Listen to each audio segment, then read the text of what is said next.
When just starting out, what is the best way to manage my time as a mobile trader? So a lot of people will come to me and ask, I don't have a lot of time, I have money I want to put to work, I don't necessarily know the best thing for me to trade as far as asset class, whether it's stocks, options, bonds, futures, etc. Or I get a question, hey, I can only trade during lunch, or I can only trade overnight. And really, it really comes down to when can you participate, and even if it's inconsistently, when can you participate the most? I always tell people that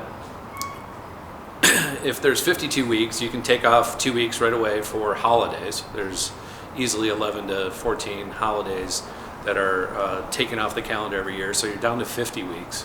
And then if you look at the number of days that are really tradable, you can automatically get rid of another, let's say 20 days.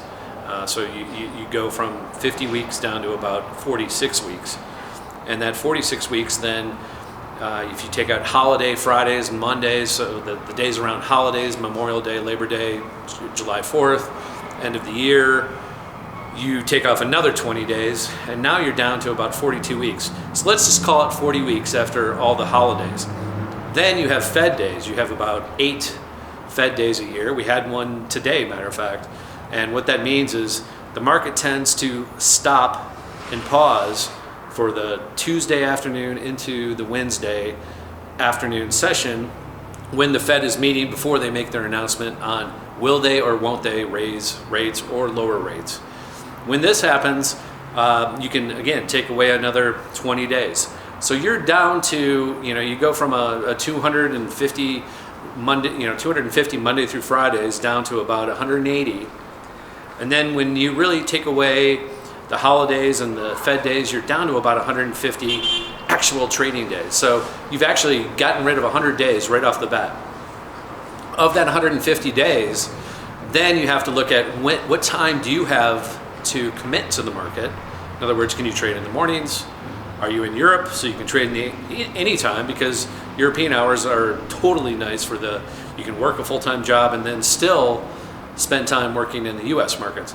So it really depends on when can you be available, when can you be in front of the screen, and then from there you can start discerning when you can behave and when you can find, and then I would break down the day from there. So each day really has a component, and if you look at it every day, the volume in any market, whether it's the US, whether it's European, whether it's Asian markets, you have an open and you have a close, and then you have this lull typically every day of trading.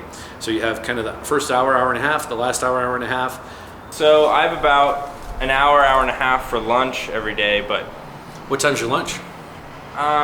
It's about 12 to 1 to 1:30. Where do you live? Live out in Oregon. Okay, so you're on the West Coast? Yeah. Okay. Yeah. So how does that affect my day and me trying to trade during lunch? So it really depends on what you want to trade, where you want to trade it from, and how that market behaves during the hours. So there's 3 specific markets typically around the clock. You've got the US market that opens at 9:30 Eastern, 6:30 Pacific. You've got the Asian markets, which open at 6 p.m. Pacific, 9 o'clock Eastern. And then you have the European markets that open at midnight Pacific or 3 a.m. Eastern. So if your lunch is between 12 and 1 Pacific, that's the closing of the US markets. That is a great time to trade. Typically, again, markets will move the open and the close the most. You'll see the most moves, whether they move up, whether they move down, or they move just sideways. That final hour of the day is really the most important, no matter what market you're trading. So if you're trading the Asian markets, that would be, again, around 12 a.m. to 1 a.m. Pacific. Adjust your clock accordingly. If you want to trade the open for the European, it's 12 a.m. Pacific to 1 a.m. Pacific. Happens to be the same time. So maybe you could look at 2 different markets, both an open and a close, near the same times. So if you have limited time, find the time that works best. Oil, on the other hand, trades around the clock, much like the other futures do, but it's really liquid in the US markets.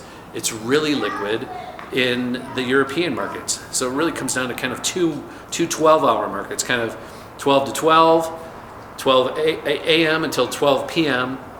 For Pacific time, and then it goes 12 p.m. to 12 a.m. would be the next kind of 2 sessions versus the US markets, Asian markets, and the European markets.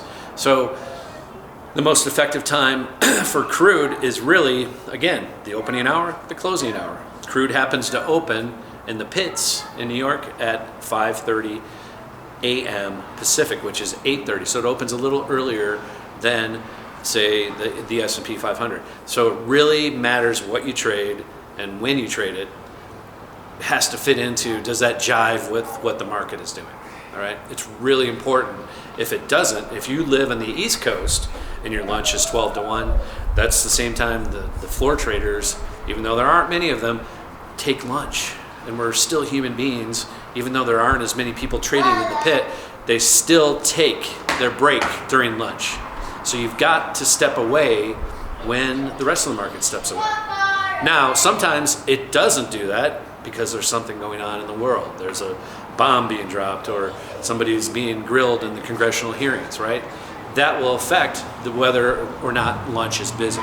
So, but those are more one-offs than they are the normal situation. So just like most people, they take lunch in the US markets, usually for 2 hours. I tell people 12 to 2 Eastern, adjust your clock accordingly, is really when you don't want to behave and be participating, because markets tend to be pretty flat during those times. Now, when they are active during those times, they're great times to trade, but I would say that's more 20% of the time than the norm, which is 80% of the time it happens on the open and the close. So, and I'm trying to trade as much as I can, obviously, but do you think more hours and less days is more effective than more days and less hours? Less is, I say this no matter what you do, less is more. I mean, you really can, for example, crude every Wednesday at 7:30 Pacific, there is what they call the EIA numbers. It's a binary event where they release, we increase the production and the drawdown in crude, or we decreased it. So we either have more oil or less oil, and the market reacts off of that every Wednesday morning, 7:30 Pacific. That news is boom. Everybody knows it's coming. So again, it kind of comes to a halt. People come running in and they go, whew, you see this like whip, whip. And then it'll decide which way it's going to go after that. So most often, shorter term traders, which as a 1-minute trader we are, will wait for that news because we're just guessing. We don't have any insight that anybody else has. So we have to wait for that news to be released, see the way the market reacts, and then set a course of action after that. As always here at the 5-Minute Trader, we welcome all your questions. Send us an email.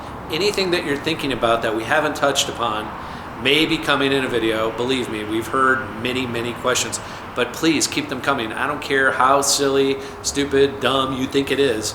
Send it to me. I'd love to answer your question. And as always, if you'd like to spend an hour with us, click on the button on the website. If you want to spend a day, we have that offering also. I'm not going to hard sell you. You'll know when you're ready to make that move. In the meantime, keep busting it out there, keep grinding. Trading is fun. Have fun with it. Make it simple. Make it your own. And have a great day. Peace. 5-Minute Trader.